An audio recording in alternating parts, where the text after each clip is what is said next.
Dans le numéro ici, ce que vous cherchez à trouver, c'est l'aire d'un quart de cylindre. Il y a peut-être des gens qui se demandent « Ouais, mais madame, comment vous avez su que c'est un quart de cylindre? » Bien, dans le fond, ici, avec l'angle qui est là, je vois que c'est un angle de 90 degrés. 90 degrés, ça rentre 4 fois à l'intérieur de l'angle de 360 degrés, qui est un angle complet. Fait que 90 degrés, c'est le quart. Donc ça, ici, c'est un quart de cylindre. Il y a plusieurs façons de le faire. Vous pourriez décider, par exemple, de trouver l'aire du cylindre au complet, comme si c'était un cylindre complet, le diviser par 4. Par contre, ensuite, vous devriez ajouter les deux endroits où est-ce qu'on a coupé le cylindre. Ça veut dire le rectangle d'en dessous, là, ici, le 1,4 x 4,9. Et le rectangle aussi sur le côté, qui serait ici, le 1,4 x 4,9.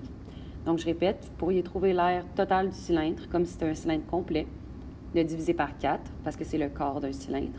Par contre, vous devez ajouter les deux rectangles. Donc, le rectangle ici qui est en dessous, là, où est-ce que, sur laquelle la figure repose, et le rectangle ici qui est à l'arrière.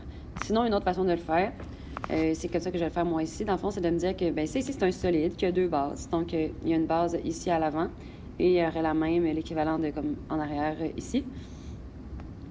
Et, bien, dans le fond, s'il y a deux bases, bien, la formule, c'est R total égale à 2 fois l'aire de la base, plus le périmètre de la base fois la hauteur, qui représente ici l'aire latérale. Et donc, pour l'aire totale, on continue. La deuxième étape, c'est toujours d'aller préciser nos formules. Donc, l'aire de la base. Donc, ici, normalement, dans un cylindre, l'aire de la base, c'est l'aire du disque, qui est pi r exposant 2. Donc, par contre, on a déjà travaillé les demi-cylindres, puis je vous avais expliqué que dans les demi-cylindres, bien, ça serait pi r à la 2, mais divisé par 2, parce qu'on a un demi-cylindre. Mais ici, on a le quart d'un cylindre. Ça veut dire que c'est pi r à la 2, et je divise par 4. Plus. Après ça, ici, je vais prendre un crayon d'une autre couleur pour que c'est bien visualisé. Ce qu'il y a dans le périmètre de ma base, dans le fond, c'est ce que je mets en jaune ici, ce que je mets en jaune ici, plus ce que je mets en bleu. Donc, il faut compter les deux traits jaunes et l'arc qui est en bleu. Donc, si je commence par les traits qui sont en jaune, bien, les deux traits jaunes, ça correspond au rayon du disque. Ça veut dire que j'ai deux rayons dans le périmètre de ma base. Mais j'ai non seulement ça, mais j'ai aussi l'arc qui est en bleu. Donc, ici, l'arc qui est là. Vous pourriez faire un calcul pour trouver la mesure de l'arc en faisant cette proportion-là. La mesure de l'angle sur 360 degrés est égale à la mesure de l'arc sur la circonférence. L'angle, ça serait 90. La circonférence, vous pourriez la trouver ici avec le 1,4, le rayon. Et ensuite, tout ça, vous pouvez trouver l'arc. Sinon, comment moi je le fais, dans le fond, c'est que je me dis, bien, l'arc est en bleu, dans le fond. Normalement, le périmètre de la base d'un cylindre, c'est la circonférence, qui est 2 pi r. Donc, 2 pi r. Mais en ce moment, je n'ai pas un cercle au complet. J'ai le quart d'un cercle, donc 2 pi r, divisé par 4. Et multiplié par la hauteur. À partir de là, tout ce qu'on a à faire, dans le fond, c'est d'aller remplacer le rayon ici par 1,4 et la hauteur ici par 4,9. Je vais faire quelques étapes avec vous. Après ça, je vais vous laisser continuer seul. Donc, ici, je vais remplacer le rayon par 1,4. Je vous rappelle, guys, qu'en ce moment, je vous conseille vraiment, si vous avez compris le principe, de le faire seul. Comme arrêtez d'écouter la vidéo. Ici, donc, tout ce que je fais, c'est que je vais aller remplacer tous mes rayons par 1,4. Et je vais aller remplacer ma hauteur par 4,9. Donc, je continue ici. Ici, ce que je vais faire le calcul tout en même temps. Donc, je vais faire 1,4 à la 2. Je vais laisser en fonction de pi ici. 1,4 à la 2. Et ça me donne 1,96.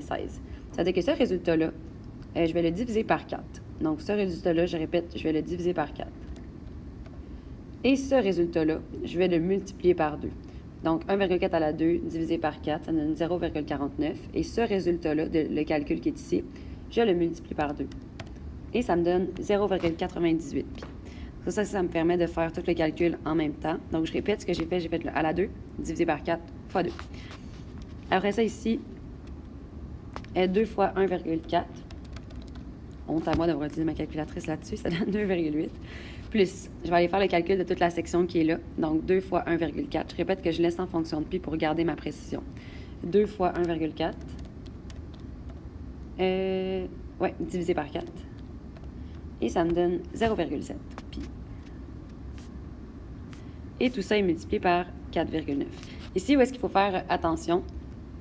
C'est qu'il y en a plusieurs. Je vais juste aller réduire ça un petit peu. Ouais. Il y en a plusieurs qui vont penser qu'ils peuvent additionner le 2,8 avec le 0,7, mais vous ne pouvez pas parce que celui-là, il est multiplié par pi, mais pas celui-là. Donc, c'est comme pas des termes semblables. À partir de là, ce que je vais aller faire, dans le fond, c'est que je vais aller distribuer le 4,9 à l'intérieur de ma parenthèse. Donc, ça me fait R total qui est égal à 0,98 pi plus 4,9 fois 2,8, ce qui me donne 4,9 fois 2,8, ce qui me donne, je vais juste aller agrandir mon crayon un petit peu, 13,72 plus 4,9 fois 0,7, qui me donne 3,43. Puis, à partir de là, vous devrez être capable de continuer tout seul.